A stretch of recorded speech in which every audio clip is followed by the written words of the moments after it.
سینکڑوں سال. کہتے ہیں بلخ میں قحط پڑ گیا, لوگ ہجرت کر کے سمرقند آ گئے. ایک سیدوں کا خاندان بھی آیا, ایک ایسی خاتون بھی آئی جس کے ساتھ 3 بیٹیاں تھی, بیٹا بھی کوئی نہیں, خاوند فوت ہو گیا. مسجد کے ساتھ مہمان خانے بنے ہوتے تھے, وہاں اس نے بچوں کو ٹھہرایا اور نکلی سمرقند میں کہ کوئی آدمی مل جائے اور اس سے کہوں کہ تھوڑی سی مدد ہو. وہ چلتے چلتی ایک سیٹھ کے پاس, رئیس کے پاس پہنچی. جن لوگوں کے پاس دولت آتی ہے نا, وہ کئی دفعہ سخت جملے کہنے لگتے ہیں جو اللہ کو پسند نہیں آتے. وہ سیٹھ کے پاس گئی تو جا کے کہنے لگی میں غریب ہوں, پریشان ہوں, بلخ میں قحط ہے, سارا زمانہ جانتا ہے, تو میں اس لیے سمرقند آئی ہوں. بیٹیوں کا ساتھ ہے, نہ رہنے کو جگہ ہے, نہ کھانے کو روٹی ہے, نہ پہننے کو کپڑا ہے, مہربانی کر تھوڑی مدد کر. کہنے لگا ہو کون؟ تو اس سید زادی نے کان آگے کر کے, ہاں کسی پہ بھی حالات سخت آ سکتے ہیں, اللہ سے ڈرنا چاہیے, کان آگے کر کے نہ کہنے لگی میں سید زادی اور یہاں میرا اپنا کوئی نہیں, مہربانی کر. تو وہ سیٹھ صاحب, چودھری صاحب کہنے لگے مجھے کیسے پتا چلے گا تو سید ہے؟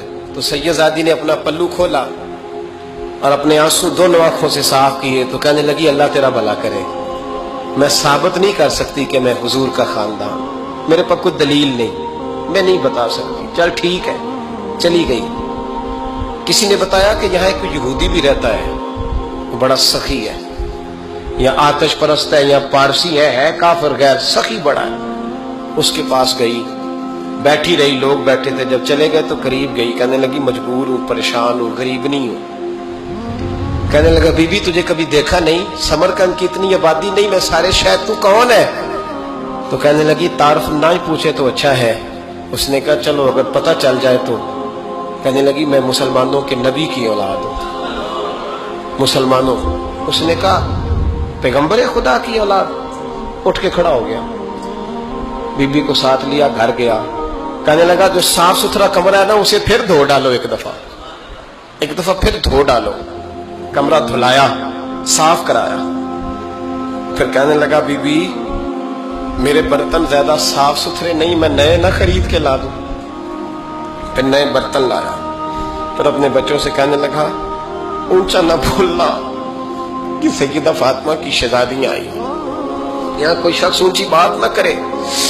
پھر کہنے لگا بی بی جو میرا بالکل طیب اور حلال رزق ہے نا, یہ اس میں سے لنگر ہے, لیکن چونکہ میں غیر مسلم ہوں, مجھے سلیقے نہیں آتے, جیسا تیسا بھی ہو نا اسے قبول کر لینا. خاتون کو کہنے لگا یہ گھر ہے, جب تک جی چاہے یہاں رہنا, اور دیکھنا ہو سکے تو رات اپنے نبی سے سفارش کرنا, میرا بھی کوئی مسئلہ, میری بھی کوئی قبولیت کہیں ہو جائے. وہ مسلمان کہلانے والا رات کو سویا. کہتے جنت سجی ہوئی ہے, لوگ جنت میں جا رہے ہیں, لائنیں لگی ہوئی ہیں, نبی پاک لوگوں کو جنت میں بھیج رہے ہیں. میں بھی دوڑ کے لائن میں لگ گیا, فرشتے نے میرا بازو پکڑا, کا پیچھے ہٹ.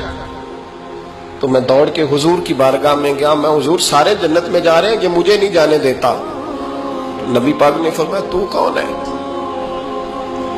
کہ یا رسول اللہ میں مسلمان ہوں.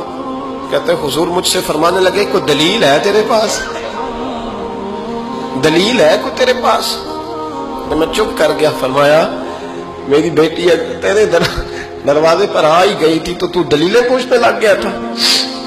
ہم جا دوڑ جا. سویرے آنکھ کھلی تو گلیوں میں ڈھونڈتا پھرتا ہے, تلاش کرتا پھرتا ہے, کونے کونے میں جاتا ہے وہ سادات کا گھرانہ کہاں گیا. ڈھونڈتے ڈھونڈتے اس غیر مسلم کے دروازے پہ جا کے پہچان لیا. تو کہنے لگا خدا کا واسطہ جو تو نے نوکری کی ہے نا ان کی, مجھ سے 11 گنا لے لے, یہ سادات کا گھر مجھے دے دے. تو کہنے لگا کل تو آتا تو شاید بات اور ہوتی, آج بات اور ہے. اس نے کہا مہربانی کر. کہا نہیں کل تو آتا تو معاملہ اور تھا, آج معاملہ آج اور ہے, رنگ بدل گیا ہے, حالات تبدیل ہو گئے ہیں, اب تو دیکھ داکھ کے آیا, جا دوڑ جا. کہنے لگا نہیں مہربانی کر, دے دے. تو غیر مسلم میں تیرا کیا تعلق؟ کہنے لگا چپ کر, غیر مسلم میں کل تک تھا, کل سے سجدوں سے پیار کیا ہے تو میرے حالات سنور گئے ہیں. وہ جو نظارے تو نے رات خواب میں دیکھے ہیں میں نے جاگتی آنکھوں سے دیکھے ہیں, میں نے جاگتی آنکھوں سے اور تو نے کسی مفتی پیر عالم کے ہاتھ پہ کلمہ پڑھا ہے، میں نے رات محمد عربی کے ہاتھ پہ کلمہ پڑھا، رسول اللہ کے ہاتھ پہ کلمہ